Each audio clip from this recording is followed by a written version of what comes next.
तो फाइनली ढूंढ लिया आपने। हाँ, मुझे उम्मीद थी आप ढूंढ लोगे। आज की इस वीडियो में मैं आपको बताऊंगा कक्षा 12 हिंदी नैतिक शिक्षा हरियाणा बोर्ड की किताब है आपकी, और इसका पाठ नंबर 3 के अभ्यास के प्रश्न उत्तर आज इस वीडियो में होने वाले हैं। पाठ का नाम है सूक्ति सौरभ, यानी कि अच्छी बातें। तो इस पाठ का नाम है। चलो शुरू करते हैं। मैं हूं अजय और आप देख रहे हैं CCL क्लास। और हाँ, वीडियो स्टार्ट करने से पहले आपको बता देता हूँ, आपको ये कंप्लीट बुक का सॉल्यूशन मिल जाएगा प्लेलिस्ट के अंदर, जिसके अंदर हर एक चैप्टर के एक्सप्लेनेशन, अभ्यास के प्रश्न उत्तर, इंपॉर्टेंट क्वेश्चन, MCQs जो भी रिक्वायर्ड रहेगा एग्जाम के पर्सपेक्टिव से, वो सारी चीज़ें आपको मिल जाएंगी।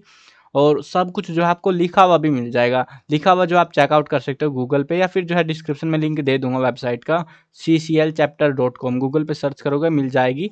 उसके अलावा जो है आपको हरियाणा इस वेबसाइट पे जो है ना, हरियाणा बोर्ड के काफ़ी सारा जो है बाकी बुक्स का important question, MCQs, question papers वगैरह बहुत सारी चीज़ें मिलेंगी। चेकआउट जरूर कर लेना वेबसाइट को। शुरू करते हैं अब अभ्यास के प्रश्न उत्तर। पहला पोर्शन है ज्ञानात्मक प्रश्न, ज्ञान से रिगार्डिंग प्रश्न उत्तर मिलेंगे, छोटे छोटे से होते हैं सारे इसमें। तो पहला प्रश्न है, ऋषि किसे कहते हैं? मनुष्य के हितकारी को ऋषि कहते हैं, यानी कि जो मनुष्य का भला सोचता है उसको हम ऋषि कहते हैं।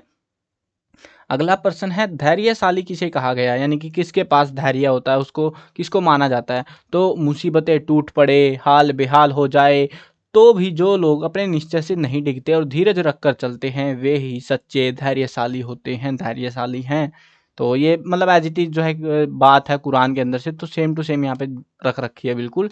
हमें कैसे रहना चाहिए, ये हमसे पूछा जा रहा है, हमें कैसे रहना चाहिए? तो अपने अपने अपने उचित कर्म में लगा हुआ मानव सिद्धि को प्राप्त कर लेता है। कर्म कभी छोटा बड़ा नहीं होता। यथा स्थिति वर्तमान में निष्ठापूर्वक अपने काम को करते रहना चाहिए। देखो यहाँ पे बात क्या है कि हमें जो है, हम मनुष्य जो है अगर अच्छा काम, अपना उचित कर्म जो भी कर रहा है उसमें सिद्धि प्राप्त कर लेता है, और वही काम या तो छोटा बड़ा मैटर नहीं करता, बट उसी काम में आपको लगे रहने चाहिए। ठीक है, चलो आगे बढ़ते हैं। अगला क्वेश्चन है, सनातन धर्म से क्या अभिप्राय है? जो उपकार करे उसका प्रत्युपकार अवश्य करे, यानी कि अगर कोई आपकी मदद कर रहा है तो आपको भी उसकी मदद करनी चाहिए। यही सनातन धर्म है, अर्थात उपकार मानव जीवन में श्रेष्ठ कर्म होता है। तो यही है असली सनातन धर्म। चलो आगे बढ़ते हैं, भावात्मक प्रश्नों पे आते हैं। भावात्मक प्रश्न के अंदर पहला प्रश्न है, मानव शरीर में ऋषियों की कल्पना किस रूप में की गई है? इंपॉर्टेंट क्वेश्चन है, मार्क कर लेना। ठीक है, देखो मैं बता देता हूँ अभ्यास के प्रश्न उत्तर जिस जिस चैप्टर में करा रहा हूँ ना, वहाँ पे बता देता हूँ भाई, ये इंपॉर्टेंट है, इसको अच्छे से कर लेना थोड़ा सा।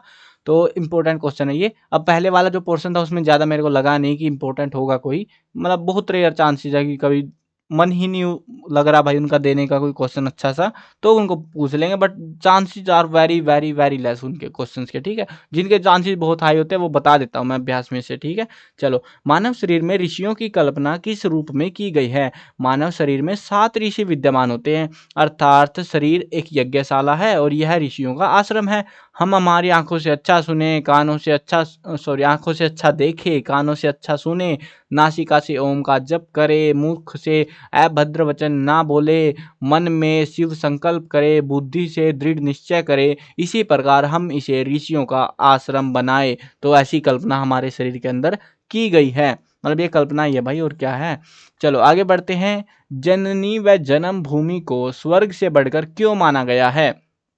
ये भी इंपॉर्टेंट क्वेश्चन है, ध्यान रखना इसका। ठीक है, मानव माता और जन्म भूमि स्वर्ग से भी श्रेष्ठ है। यहाँ पे एक और क्वेश्चन बन सकता है कि रामायण के अंदर जो है किस चीज को जो है स्वर्ग से बढ़कर बताया गया, 1 मार्क्स क्वेश्चन बन सकता है। तो वो क्या है? माता और जन्म भूमि, या फिर जो है इसको मातृभूमि भी कहते हैं। मातृभूमि भी कंफ्यूज करने के लिए लिख सकते हैं, जन्म भूमि लिख दे, मातृभूमि लिख दे, आपको पता है एक ही चीज है, तो कंफ्यूज नहीं होना।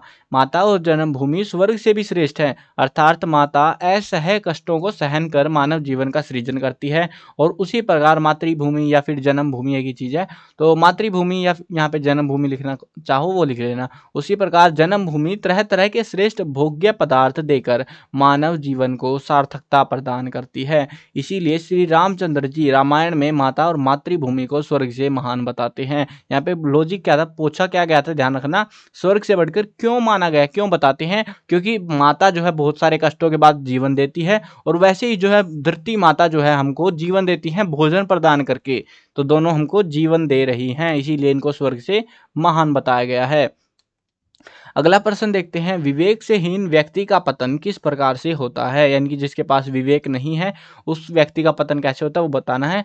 विवेक से रहित मनुष्य का सैकड़ों प्रकार से पतन होता है, अर्थात मनुष्य को जीवन पथ में सहसा कोई कार्य नहीं करना चाहिए। एकदम से मन करे तो वो काम आपको नहीं करना चाहिए, उसे सभी कार्य विवेक से करने चाहिए, सोच समझकर अपने कार्य करने चाहिए, क्योंकि विवेक रहित मनुष्य विपत्तियों में पड़कर जीवन को नष्ट कर लेता है। यानी कि जब डिफिकल्टी आएगी उसके जीवन में, जो कि आनी ही होती है, मतलब हमारे जीवन में सुख आता है फिर दुख आता है फिर सुख, ऐसे चलता रहता है, ये प्रक्रियाएं हैं। तो आपको जो है उस समय में बर्बाद हो जाओगे, तो इसीलिए सोच समझ के अपने फैसले लेने चाहिए। अत्यधिक लोभ के क्या दुष्परिणाम होते हैं, अधिक लालच करने के क्या जो दुष्परिणाम हमें देखने को मिलते हैं। लोभ जो है सभी प्रकार की विपत्तियों का कारण है, दुष्परिणाम कह लो विपत्तियां कह लो, एक ही चीज होती है ना।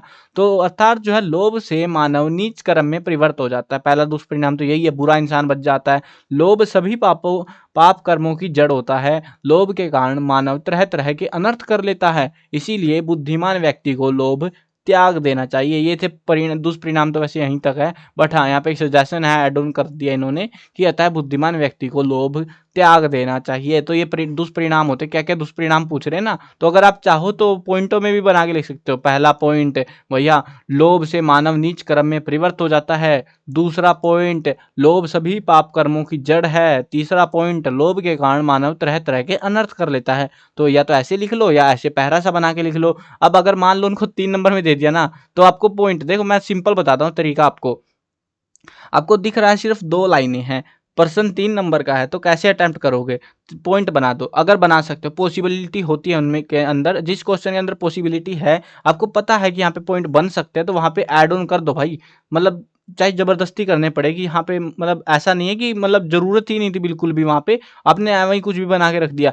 अगर पॉइंट की रिक्वायरमेंट है, चांसेस है, वहाँ पे ऐड कर सकते हो आप, तो आपको जरूर ऐड करने चाहिए। पॉइंटों से सबसे बढ़िया नंबर मिलते हैं सबसे छोटा उत्तर लिख के।